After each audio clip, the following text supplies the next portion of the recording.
Hey guys, MJN here. I was about to go get lunch when I noticed that this new video came out. SCP-5049, the Skin Salesman. Sounds interesting. A lot better be more interesting than the last one. Let's get into this. Have you ever seen something you weren't supposed to? Something that made you feel by the way, check out the something you original video in regret. the description Secrets before like you watch this. these are best kept to yourself. But since you're still alive, whatever you saw wasn't nearly as bad as what Peter Holland saw one fateful night in January of 2015. Peter was an unremarkable man, an office worker, slaving away at the daily grind. And like a lot of people, Peter enjoyed nothing more than coming home after a long, hard day, kicking back and watching Except we're in quarantine right now, so we're home all the time.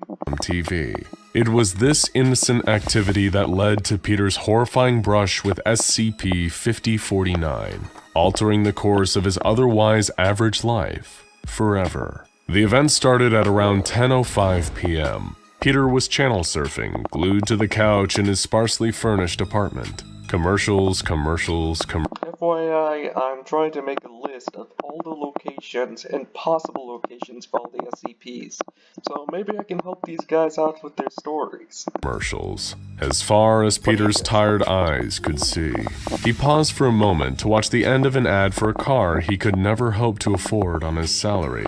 But something stopped him from changing the channel again. The next ad had begun, and it was playing a strange, scratchy jingle that gave Peter an odd sense of unease. But even stranger than that was the text on screen. Demon Dan's Discount Homunculus Depot, in baby blue bubble lettering. He forced a smile. This had to be some weird comedy skit or viral marketing campaign, or maybe it was something he drank. But no, this was a real commercial. And things were about to get even weirder. The peppy logo faded to a concerning sight. A tall humanoid figure dressed like a used car salesman, but one that definitely wasn't human. His skin was dark green and covered in patches of thick fur. He had long fingers with intimidating claws and a grin full of needle-like fangs. It looked almost demonic, and after a few seconds, the demon began to speak. Hey there, folks, it's your man, Demon Dan, coming at you with the latest and greatest deals from Demon Dan's Discount Homunculus Depot. We've just accepted a shipment of brand new models that would make even the most discerning customers weep with excitement. Let's see what we've got. The creature, apparently named Demon Dan, stepped away from his desk, revealing two long, furry goat legs that ended in large, pointed hooves. Peter now assumed he really was going crazy, but at this point he was along for the ride. Demon Dan continued his pitch. Looking to make your way through the capitalist hellscape that makes home look cozy? Come try one of our newest businessman models. Dan gestured behind him to where Peter was horrified to see a total of 52 adult male human bodies hanging from a wall. There was something uncanny about them.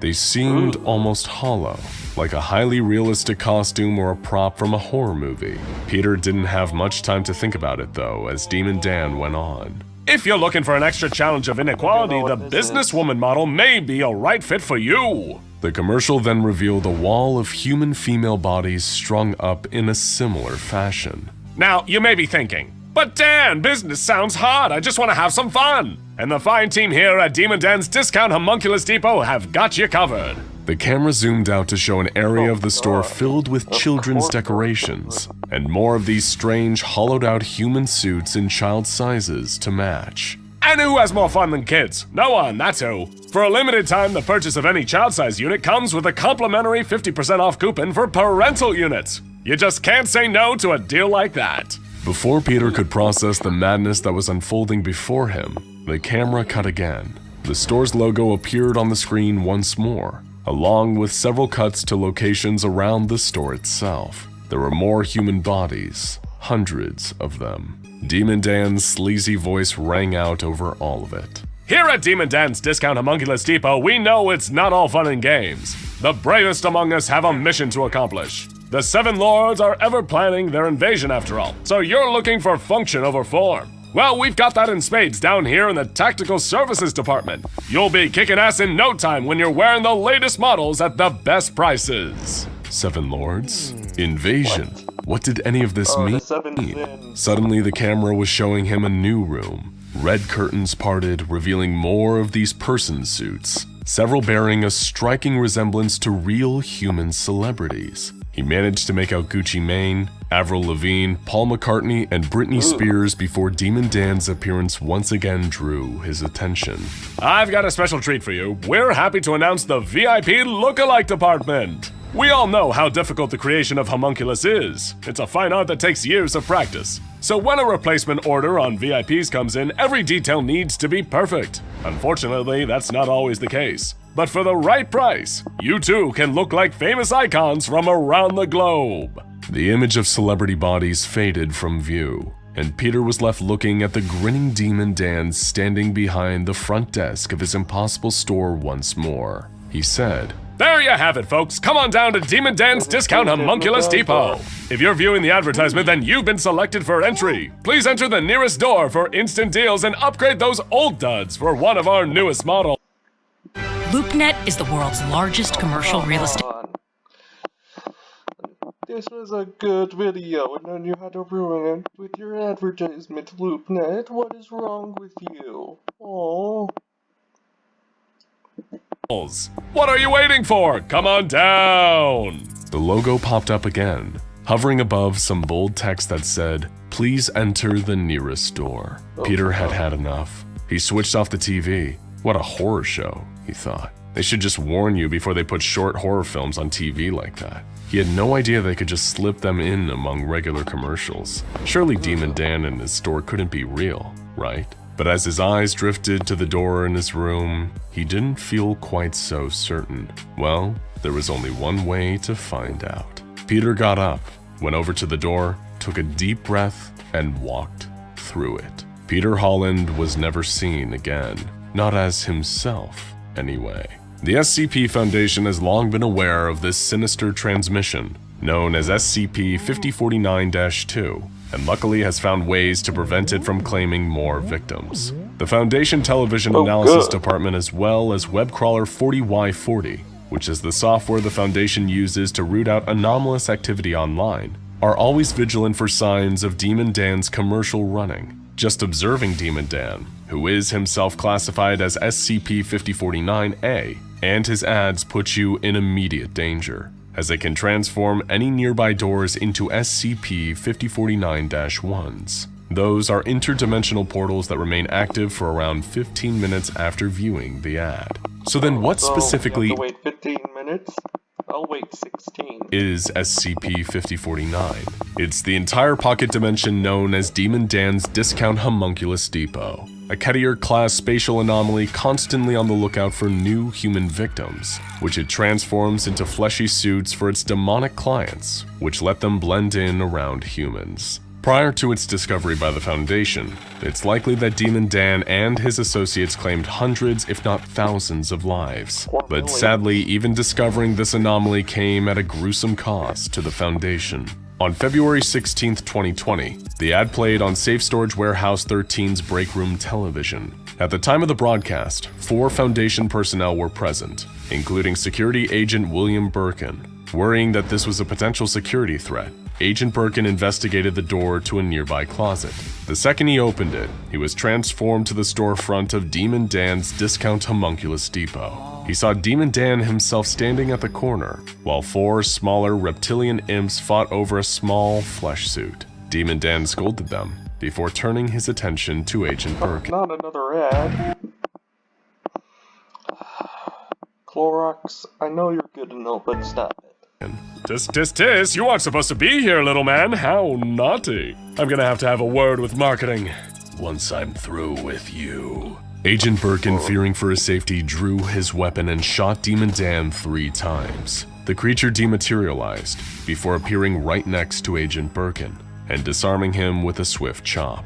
The unfortunate security agent was then grabbed by the considerably larger Demon Dan and thrown over Dan's shoulder. We know all of this because Agent Birkin's standard issue Foundation body camera recorded the whole terrifying ordeal, even as Demon Dan dragged the helpless Birkin back into the twisted workshop behind the store. There, Birkin saw what would soon be his own fate right before his eyes. Dan's minions converting human bodies into fleshy suits for their demon clientele, and this unfortunate security officer was next. Dan gave him over to a pair of large sheep-like demons, and told them to drain, skin, and declaw him. Birkin's video feed finally cut as the demons pulled out their rusty tools and began to work on him. Of course, the SCP Foundation wouldn't take an attack on one of their operatives, inside one of their facilities no less, lying down. The unfortunate death of William Birkin allowed the Foundation to refine their methods of intercepting the broadcast of Demon Dan's commercials. They even had a new mobile task force, Mobile Strike Force Kappa 11, or the Baphomet Bashers, Baphomet Bashers. Is Baphomet a demon or something? I don't know. Specifically to deal with Demon Dan and his cronies. They did more than just prevent him from taking new humans, though. When the Baphomet Bashers teamed up with an A-class clairvoyant entity to improve their efficiency in predicting future broadcasts, they were able to launch sting operations and arrest 21 different demonic customers for interrogation. This impressive strike back finally gave the Foundation some meaningful leverage over Demon Dan. And through the use of their clairvoyant entity, they were able to call a temporary truce and arrange a meeting with Demon Dan himself. Captain Steiner, an agent of the Foundation External Negotiation Department, was the one to interrogate Demon Dan. They sat across from each other at a table, and Demon Dan was clearly tense, frustrated with the way the Foundation had been messing with his business. All of their sting operations were frightening off his customers. In return for letting him continue his work, the Foundation wanted Dan to turn over all the information on his bosses and customers, allowing the Foundation to track their movements. When Dan was evasive about whether he'd comply, they tried threatening him.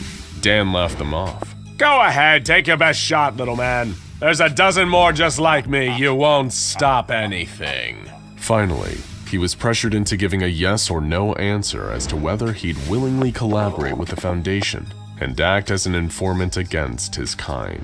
When Demon Dan hinted that he may be willing to comply, he began to make a horrifying gurgling noise and gripped his head in pain. He began speaking in Latin in a voice that wasn't his own, as though the 7 demon lords he served were speaking through him. They said, "You are a fool, jailer, to think a pathetic morsel such as this could aid you against us. I have allowed you to toil in your own delusions for far too long. You may have taken advantage of Asmodeus all those years ago, but you stop nothing. You hinder nothing. You jail and barter to no avail. Your time is coming." And then Demon Dan's head exploded, which obviously prevented him from giving any incriminating information on those he worked for. Whoever the Demon Lords are, they're certainly the secretive type.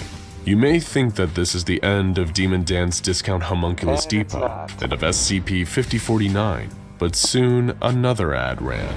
It advertised the same products and services out of the same store. The only difference was that this time, a different entity was starring in it. Now go check out SCP-2660. Okay, so check out these guys by checking out the descriptions for the original video. And I'll see you guys later. Oh yeah, and like and subscribe and all that jazz. I'm thinking of maybe making an animation for my reactions. What do you guys think? Comment below.